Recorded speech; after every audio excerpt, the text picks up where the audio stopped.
Students, कल हम आप लोगों को पढ़ाए थे जीव जगत में जीव क्या है।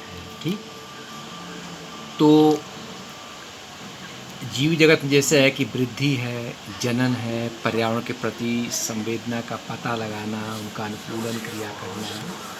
तो पहला था कि वृद्धि यानी सभी जीव क्या करते हैं, ग्रोथ करते हैं। एक कोश की जीव कोशिका के विभाजन के द्वारा वृद्धि करते हैं।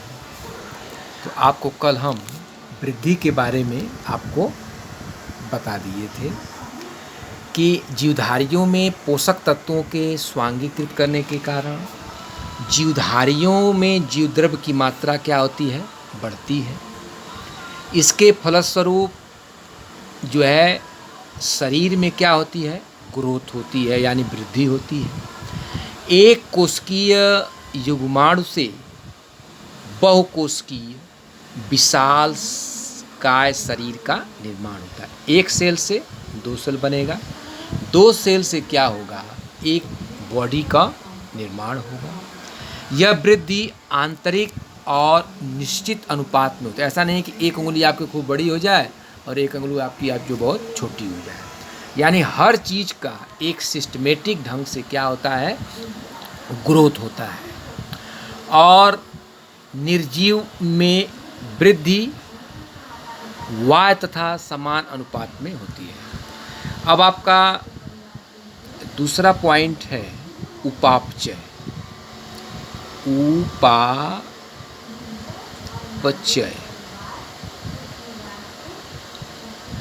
जिसको हम कहते हैं मेटाबॉलिज्म। क्या कहते हैं, मेटाबॉलिज्म। मेटाबॉलिज्म यानी जीवधारियों की जैविक क्रियाओं को दो समूहों में बांटा जाता है। पहला है आपका निर्माणकारी क्रिया। क्या कहेंगे इसको, निर्माणकारी क्रिया, जिसको हम कहते हैं एनाबॉलिज्म या उपचयन। क्या कहते हैं, उपचयन या उपचय। क्या कहते हैं इसको, उपचय। और इंग्लिश में कहते हैं एनाबॉलिज्म।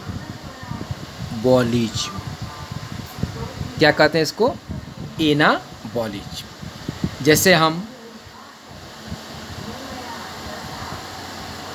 भोजन करते हैं, ठीक, तो ऊर्जा प्राप्त होती है, यानी ऊर्जा का इसमें क्या होता है, निर्माण होता है।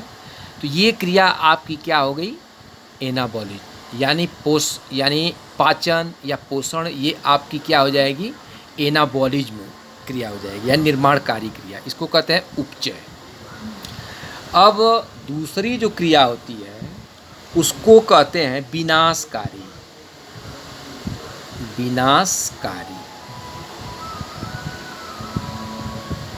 विनाशकारी को कहते हैं अपचय।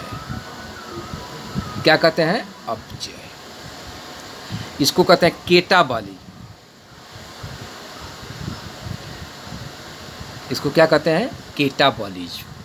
यानी निर्माणकारी क्रिया में किसी चीज़ का निर्माण होता है। जैसे भोजन जब करते हैं तो उससे ऊर्जा होती है, पाचन होता है, तो ये निर्माणकारी क्रिया है। इसको हम कहते हैं एनाबॉलिज्म, यानी इसका उपचय होता है। अब विनाशकारी क्रिया यानी केटाबॉलिज्म, यानी जिसमें जो है विनाशकारी क्रियाएं होती हैं, यानी विध्वंसात्मक क्रियाएं होती हैं। जैसे आपका श्वसन, क्या है आपका श्वसन, तो श्वसन में ऊर्जा क्षय होती है। ऊर्जा का क्या होता है, हरासमेंट होता है, उसका विनाश होता है। इसलिए उसको कहते हैं अपचय या केटाबॉलिज्म। और उपचय और अपचय क्रियाओं को सामूहिक रूप से हम क्या कहते हैं, उपापचय यानी मेटाबॉलिज्म। या ऐसे भी इसको लिख सकते हैं anabolism plus catabolism equal to metabolism. ठीक। यानी एनाबॉलिज्म और कैटाबॉलिज्म क्रियाओं को सामूहिक रूप से हम क्या कहते हैं? मेटाबॉलिज्म। अब आपका तीसरा है सेलुलर स्ट्रक्चर। क्या कहते हैं उसको? सेलुलर स्ट्रक्चर, कोश की संरचना, कोशिकीय संरचना। किसको कहते हैं? Cell structure. Cell structure. Cell structure में जैसे है कि जीवधारियों का शरीर कोशिकाओं में से बना होता है। जीवधारियों का शरीर कोशिकाओं से बना होता है। कोशिका शरीर की संरचनात्मक, कोशिका सेल क्या है? Cell is a structural, cell is a structural and functional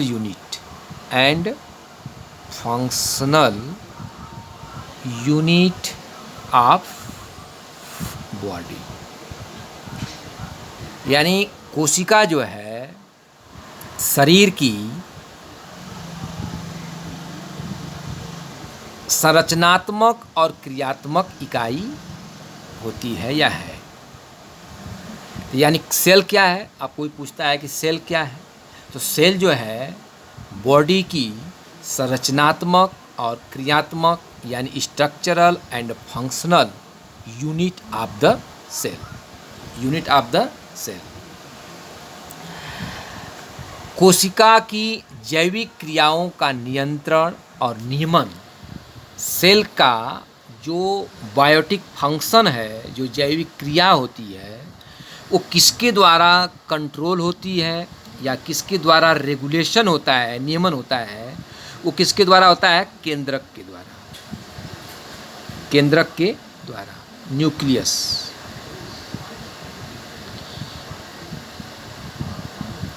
किसके द्वारा होता है? न्यूक्लियस के द्वारा। जीव द्रव्य की परिवर्तनशील अवस्था ही कोई हम क्या कहते हैं? जीवन। यानी सतत जो है जीव द्रव्य का निर्माण होना जो है, ये जीवन कहलाता है। यानी जीव द्रव्य में की परिवर्तनशील अवस्था को हम क्या कर सकते हैं? जीवन। यानी अगर बॉडी को आबाद ऊर्जा की सप्लाई हो और जीव द्रव्य का निर्माण हो तो वो जीवन क्या होगा? बहुत लंबा होगा। कोशिकाएं परस्पर मिलकर के क्या बनाती हैं? टिश्यू। सेल और सेल मिलकर के बनाते हैं क्या? टिश्यू, जिसको कहते हैं ऊतक। यानी सेल, कई सेल मिलकर के क्या बनाते हैं? टिश्यू बनाते हैं। और ये ऊतक मिलकर के क्या बनाते हैं? टिश्यू सिस्टम बनाते हैं। और सारे टिश्यू मिलकर के अंग बनाते हैं। और ये सारे अंग मिलकर के जो है अंग तंत्र बनाते हैं। और सारे अंग तंत्र मिलकर के एक बॉडी का क्या करते हैं? निर्माण करते हैं। देखिए इनका क्रम है। सेल, सेल से आपका क्या बनेगा? टिश्यू। क्या बनेगा? टिश्यू। अब टिश्यू क्या बनाएंगे? अंग बनाएंगे, आर्गन। क्या बनाएंगे? आर्गन। अब ये सारे आर्गन मिलकर के क्या बनाएंगे? Argon system. Argon system.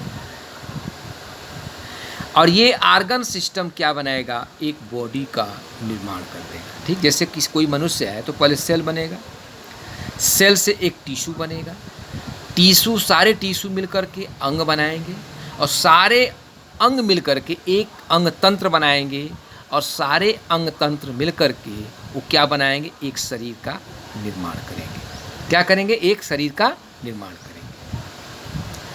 अब आपका तीसरा पॉइंट बनता है विशिष्ट आकृति एवं आकार। आकृति एवं आकार। अब आकृति और आकार है तो इसमें क्या होता है कि प्रत्येक जीवधारी की आकृति एवं आकार के आधार पर पहचाना जाता है। जैसे मनुष्य को क्या है, उसकी आकृति और आकार पे ही पहचान सकते हैं। बिल्ली को जैसे हम पहचान सकते हैं, सरसों के पौधे को हम पहचान सकते हैं, उसकी आकृति और आकार के हिसाब से ही उसको हम पहचान सकते हैं। ठीक। अब अगला पॉइंट आपका है पोषण। क्या है? पोषण। पोषण कहते हैं न्यूट्रिशन।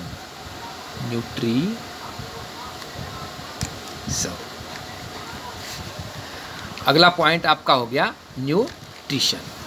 तो जीवधारियों को जैविक कार्यों के लिए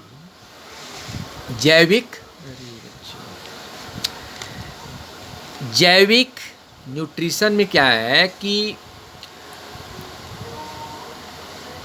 जीवधारियों को जैविक कार्यों के लिए आवश्यक ऊर्जा भोजन पदार्थों के ऑक्सीकरण से प्राप्त होती है। ठीक। ऑक्सीडेशन यानी ऑक्सीकरण। जीवधारियों को जैविक कार्यों के लिए आवश्यक ऊर्जा भोजन या भोज्य पदार्थों के ऑक्सीडेशन से यानी ऑक्सीकरण से प्राप्त होती है। हरे पौधे ये क्या होते हैं? ऑटोट्रॉफी। ग्रीन हरे पौधे क्या होते हैं? ऑटोट्रॉफिक यानी स्वपोषी, जो अपना पोषण स्वयं कर सके। तो हरे पादप जितने होते हैं वो क्या होते हैं? ऑटोट्रॉफी। तथा प्राणी जो है वो क्या होते हैं? परपोषी। तो इसको कहते हैं हेट्रोट्रॉफी। हेट्रोट्रॉफिक यानी परपोषी। उसको क्या बोलते हैं? परपोषी। निर्जीवों की पोषण की आवश्यकता नहीं होती। जो नॉन लिविंग है, नॉन लिविंग यानी निर्जीव को पोषण की आवश्यकता नहीं होती। पोषण की आवश्यकता नहीं होती। ठीक। ये आपका जो है पोषण हो गया। अब आपका पॉइंट है नेक्स्ट गति या गमन। गति या गमन।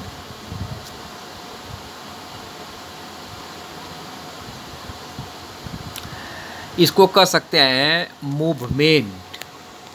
Movement are locomotion.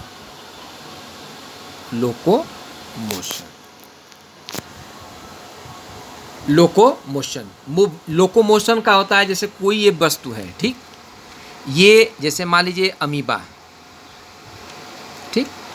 अमीबा यहाँ से आकर के यहाँ पहुँच गया, तो इसको कहते हैं लोकोमोशन। क्या कहते हैं इसको? ये आपका हो गया लोकोमोशन। ठीक। तो स्थिर पादपों में विभिन्न प्रकार की गति होती है। जैसे पौधों में गति भिन्न दो प्रकार की होती है, पॉजिटिव और निगेटिव मूवमेंट होगा। प्राणियों में भोजन की तलाश, जैसे ये अमीबा है तो भोजन की तलाश के लिए एक स्थान से दूसरे स्थान जाएगा तो मूवमेंट करेगा, गति करेगा। इसको कहते हैं भोजन की तलाश में या सुरक्षा हेतु स्थान के परिवर्तन को हम लोकोमोशन कह सकते हैं। क्या कर सकते हैं? लोकोमोशन। अब आपका पॉइंट है नेक्स्ट उत्सर्जन, जिसको कहते हैं एक्सक्रीशन।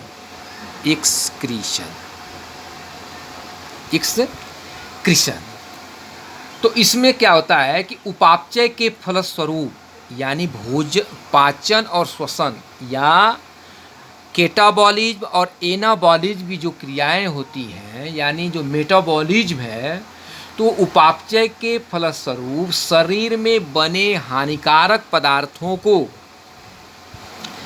बाहर निकालने की क्रिया को क्या कहते हैं? उत्सर्जन। मतलब हानिकारक पदार्थों को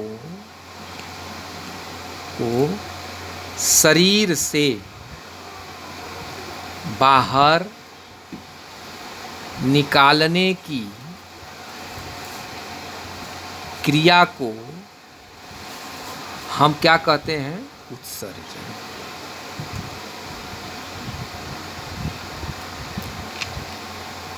जैसे भोजन खाते हैं तो जो अवशिष्ट पदार्थ हम बाहर निकालते हैं उसको हम क्या कहते हैं? उत्सर्जन। जैसे पसीना है, वो भी आपका जो है क्या है? एक उत्सर्जन ही है। अब आपका है उत्तेजनशीलता।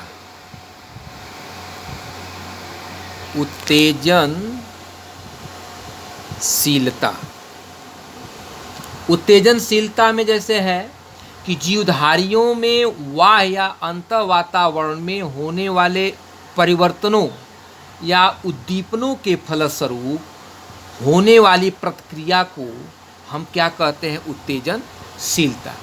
निर्जीव में उत्तेजनशीलता का कोई लक्षण प्रकट ही नहीं होता है। इसके बाद कई पॉइंट है, लेकिन ये आपके मेन जो पॉइंट रहे उसको हमने बता दिया। उसी प्रकार से जैसे आपका है एडाप्टेशन है, जीवधारी स्वयं को वातावरण से क्या कर लेते हैं? अनुकूलित कर लेते हैं। फिर आपका है जनन, रिप्रोडक्शन, इसको कहते हैं जनन यानी रिप्रोडक्शन।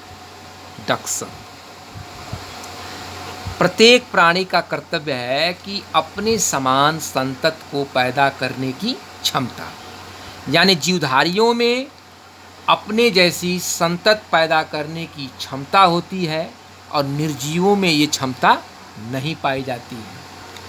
फिर होता है बर्थ एंड डेथ साइकिल, जनन और मृत्यु, जनन और मृत्यु चक्र। ठीक, इसको कहते हैं डेथ एंड बर्थ साइकिल। जीवन है तो मृत्यु निश्चित है, यानी जनन के फलस्वरूप जीवधारी का जन्म होता है और एक निश्चित पीरियड के बाद, एक निश्चित आयु के पश्चात उसकी क्या होती है? मृत्यु हो जाती है। तो ये जो है आपके एक सजीव के क्या हैं? लक्षण हैं। अब कल हम आपको सजीव और निर्जीव में अंतर बता देंगे, जिससे आपको ये पता हो सके कि कैसे हम सजीव और निर्जीव का अंतर कर सकते हैं। Thank you.